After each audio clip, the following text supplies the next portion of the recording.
Good morning, everybody. My name is Lee Brower, and I'm grateful to be here, and I'm glad to be here for this week's Meaningful Monday. Thought I'd turn things around just a little bit.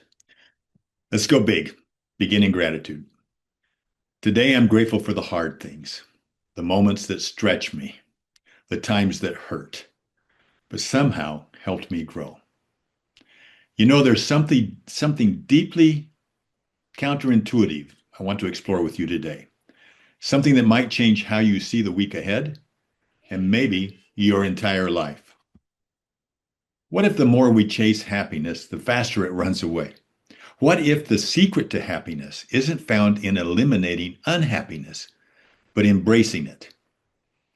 Sounds backwards, doesn't it? But we live in a world that tells us to avoid discomfort at all costs, to seek pleasure, to optimize for happiness, like it's a destination, like a GPS destination.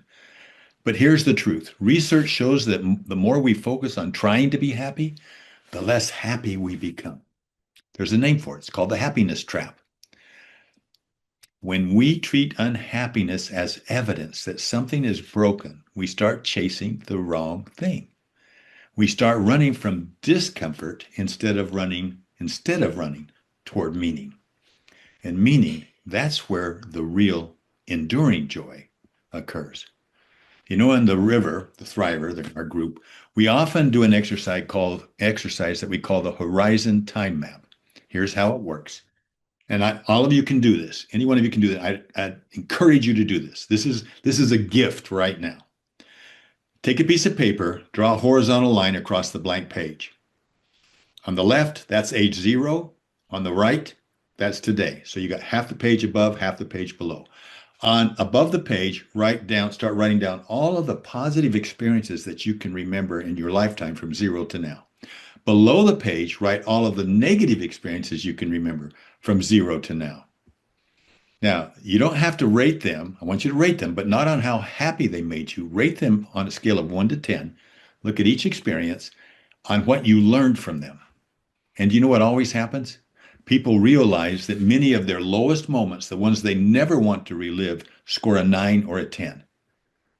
But those were the moments that shaped them. It revealed their character, redirected their paths many times, something better that they could have never seen. So let me ask you a question. If I just came in and erased all of those painful experiences, who would you be today? Who would have you never met?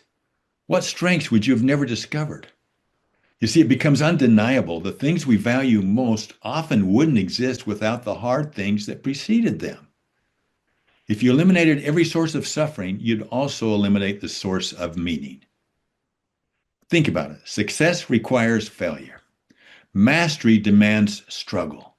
Deep relationships are forged through conflict and reconciliation.